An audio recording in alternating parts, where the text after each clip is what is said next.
Hai, bertemu lagi di video yang berikutnya, yaitu adalah Cash Disbursement Journal atau biasa kita sebut CPJ ya, Cash Payment Journal. Dua-duanya sama-sama jurnal pengeluaran kas. Kita mulai dari dokumen transaksi 1. Di sini langsung ya terpampang soal CPJ. CPJ itu biasanya judulnya udah pasti jelas bukti pengeluaran kas, dan juga biasanya ada yang judulnya voucher kas kecil. Jadi kalau voucher kas kecil ini adalah diperuntukkan untuk transaksi-transaksi pengeluaran yang menggunakan kas kecil.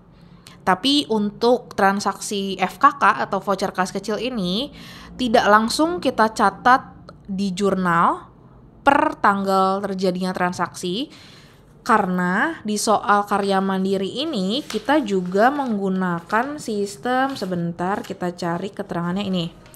Nih, sistem dana tetap atau impres sistem untuk kas kecilnya.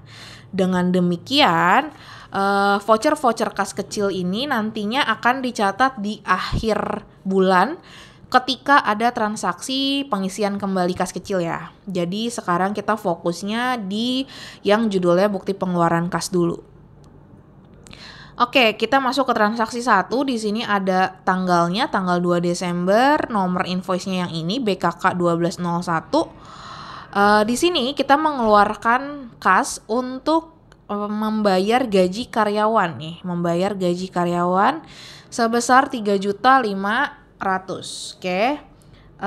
Biasanya ketika kita harus membayar gaji karyawan, itu kan biasanya akan dicatat di akun ini ya, wages and salaries expense. Oke, maaf ya kalau tulisannya jelek. Nah, biasanya ketika kita membayar gaji karyawan itu kan akan kita catat di akun ini, wages and salaries. Tapi yang perlu kalian perhatikan adalah di sini dikasih tahu nih bahwa yang mau kita bayar adalah gaji bulan November. Oke, sedangkan saat ini bulan berjalannya sudah masuk ke bulan Desember. Artinya gaji karyawan yang November itu baru kita bayar sekarang gitu. Berarti ini gajinya pernah terutang gitu atau pernah tertunggak sebelumnya.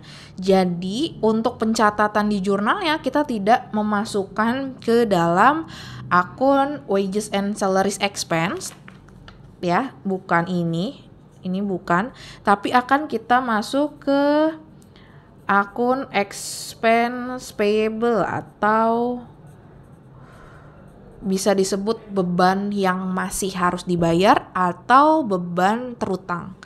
Masuknya adalah ke akun ini, expense payable. Oke. Cara memasukkan ke formatnya. Ini ada fokus nggak sih? Oke, udah.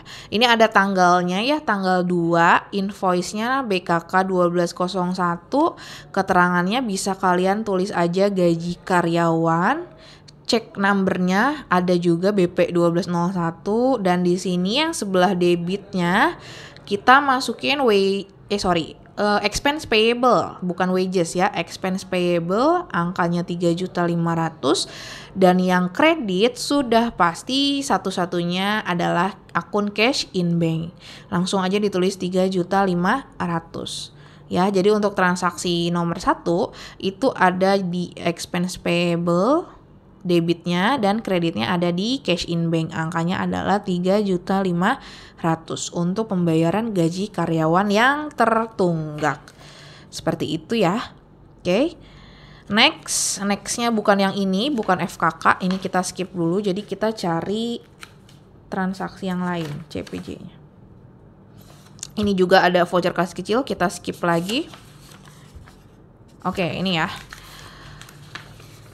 Nextnya transaksi nomor 6 tanggal 7 Desember BKK 02. Di sini kita kita membayar kepada PT Fortuna Global 227.550.000, pelunasan faktur tanggal 29 November ya. Seperti biasa, karena ini bulan November, kita ceknya di depan daftar saldo utang. PT apa tadi? Fortuna ya. Oke, ini ya, PT Fortuna tanggal 29 November, bener nggak sih? Iya benar. 29 November, total utangnya 227.550. Yang ini ya, tidak ada termin, semuanya tidak ada termin. Ya, aman. Berarti langsung kita input aja ke formatnya nih. Yang tanggal 7 BKK 1202 Fortuna Global, masuknya langsung ke account payable, debitnya ya, dan tentu saja kreditnya ada di cash in bank 227.550 gitu. Aman ya, nggak ada potongan soalnya, jadi langsung tulis aja di payable dan cash in bank. Kalau nggak ada potongan langsung aja. Oke, next kita cari yang lain. CPJ. Oke, ini voucher kas kecil, lagi-lagi kita skip dulu. Lanjutnya ya berarti yang ini. Transaksi 9, di sini tanggal 10 Desember BKK 03 kita bayar ke PT Pacific Prima 271.950 untuk faktur yang tanggal 19. Ini nggak usah kita cek lagi ke depan ya, karena tadi sudah terlihat bahwa tidak ada termin sama sekali. Jadi bisa langsung aja kita input. Tanggal 10 ini BKK 1203 PT Pacific Prima masukin di account payable 271 maksudnya, dan cash in banknya juga sama 271.950. Aman ya. Next kita cari transaksi CPJ berikutnya. Ini ada 2 langsung. Yang selanjutnya adalah transaksi nomor 15 tanggal 17 Desember BKK 04. Di sini kita harus membayar ke kas negara sebesar 4 juta rupiah untuk pembayaran PPN di bulan November 2023. Ya, lagi-lagi untuk bulan November 2023, sehingga akun yang akan digunakan adalah akun PPN payable ya, atau utang PPN. PPN payable. Langsung aja kita masukin nih ya, tanggal mana? 17 BKK 04. Keterangannya tulis aja kas negara. Terus kita tulis PPN payable-nya di sini sebelah debit kolom others. Ini PPN payable, nomor akun, angkanya 4 juta ya, dan kreditnya sudah pasti cash in bank 4 juta juga. Ya gitu ya untuk pembayaran utang pajak ke kas negara. Kita lanjut ya. Transaksi berikutnya ini nih. Transaksi 16 tanggal 18 Desember BKK 05, kita membayar kepada Nyonya Farah Amalia selaku pemilik perusahaan. Kita bayar 4.700.000, pembayarannya untuk dividen terutang. Dividen payable berarti ini dicatatnya. Dividen payable. Oke, akun yang digunakan akan menjadi dividen payable. Ini tanggal 18 BKK 05 Nyonya Farah Amalia. Kita catatnya di sebelah debit lagi kolom others dividen payable.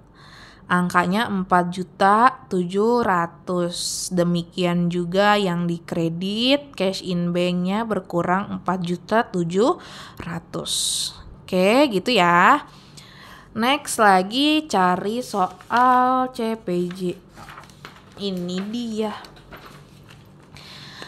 Transaksi 18 tanggal 20 Desember, nomor BKK-nya 06. Di sini kita bayar kepada Fortuna Global 211.677. Pelunasan faktur tanggal 11 sudah dikurangi dengan retur pembelian. Ya, berarti tanggal 11 Desember ya, kita cari dulu transaksi tanggal 11. Wait. Oke, ini Fortuna Global transaksi awalnya ini ya. Transaksi awalnya di sini utang kita adalah 228.549, tapi ada sales return-nya. Purchase return, sorry. Nih dia purchase return-nya di sini kita balikin 16.872. Sehingga tidak lagi menjadi 228 ya utangnya, tapi utang kita sekarang tinggal 211.677 karena sudah dikurangi dengan return.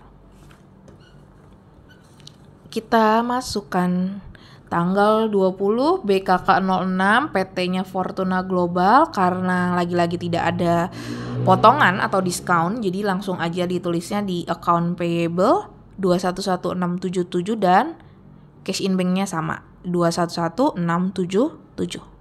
Seperti itu. Oke. Next ya. CPJ lagi. Oke, ini transaksi nomor 21 sorry.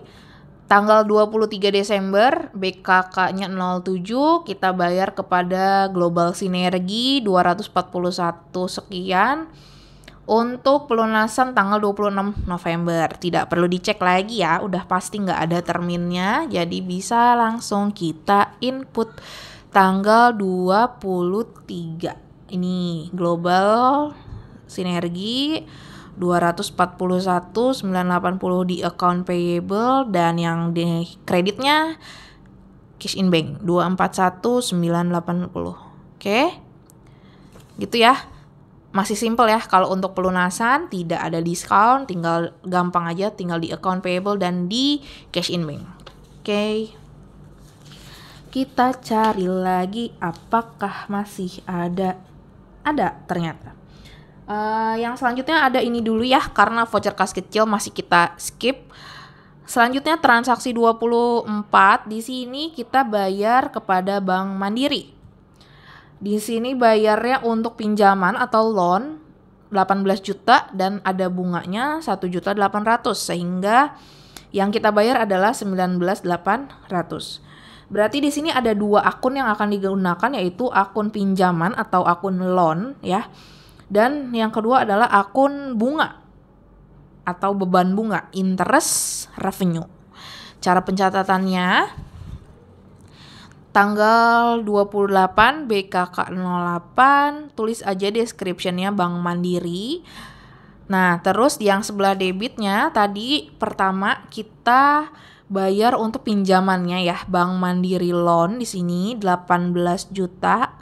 Dan yang kedua adalah beban bunganya atau interest expense. Oh salah ya, tadi saya ngomong interest revenue ya, salah, maaf. Interest expense, beban bunga 1.800.000. Cash in banknya bisa langsung kamu tulis totalannya, langsung aja 19.800.000 ya. Seperti itu untuk transaksi pinjaman bank. Kita lanjut lagi ke transaksi CPJ yang terakhir rupanya. Transaksi terakhir di CPJ ini sudah pasti adalah pengisian kembali dana kas kecil ya, atau transaksi di mana kita akan mencatat seluruh transaksi voucher kas kecil yang sudah kita skip dari transaksi awal ya. Di sini pemegang kas kecilnya itu kita ngisinya 6.700.000. Dan perlu kalian ingat bahwa kalau misalnya sistem impres atau dana tetap itu pertama akan dicatat pada saat pengisian di tanggal 30 ya. Terus yang kedua, angka pengisian kembali nih si 6.700.000 ini pasti angkanya sama dengan total pengeluaran voucher kas kecil yang seluruhnya gitu. Kalau tidak percaya mari kita simak. Yang pertama di sini ada, cari dulu ya dari awal, berarti dari transaksi 1 lagi, balik lagi. Ini kita pertama input voucher kas kecil yang pertama. Di sini adalah untuk bayar ke percetakan Karisma 900.000, penggunaannya untuk keperluan iklan. Keperluan iklan udah pasti akunnya adalah advertising expense ya, advertising expense. Cara pengerjaannya langsung tanggal 30 nih BKK09, description-nya tulis aja pengisian kas kecil. Yang debitnya kolom others ya, pertama adalah advertising expense tadi 900.000 angkanya, tulis dulu itu aja. Nanti yang di cash in banknya tulisnya totalnya aja, jangan satu-satu ya. Jadi abis ini kita cari lagi. Ini FKK berikutnya tanggal 5 dibayarkan kepada kantor PLN dan Telkom sebesar 4.200.000 untuk pengeluaran rekening listrik dan telepon masing-masing 2.350.000 dan 1.850. Tapi di sini yang perlu kalian perhatikan lagi-lagi sudah saya lingkari, ini adalah pembayaran untuk bulan November, sudah lewat dari bulan berjalan kita di Desember, sehingga akun yang akan digunakan bukan akun telepon and electricity expense ya, bukan, tapi akun yang digunakan adalah tadi sama, yaitu expense payable atau beban yang masih harus dibayar atau beban terutang ya, bukan telepon and electricity expense. Bukan ini ya, karena bukan ini, tapi adalah expense payable karena kita membayarnya bulan November. Kecuali di soal kita bayarnya itu untuk bulan berjalan. Kalau untuk bulan berjalan pakainya yang ini, wages and telepon and electricity expense. Ya, langsung aja kita input di sini ya. Ini masih di tanggal yang sama ya, di pengisian kas kecil, jadi nggak usah ditulis-tulis lagi, langsung aja tulis di bawah yang tadi advertising expense, yaitu expense payable. Nih angkanya 4.200.000. Next ya. FKK berikutnya ini adalah FKK tanggal 9. Ini juga tanggal-tanggalnya udah nggak perlu ditulis ya, karena semuanya digabung di pengisian. Semuanya tanggal 30 jadinya. Ini di sini ada pembayaran kepada toko Sinar Sejahtera untuk pembelian perlengkapan toko. Berarti pencatatannya adalah sebagai store supplies 950.000 ya. Next, cari lagi voucher kas kecil berikutnya.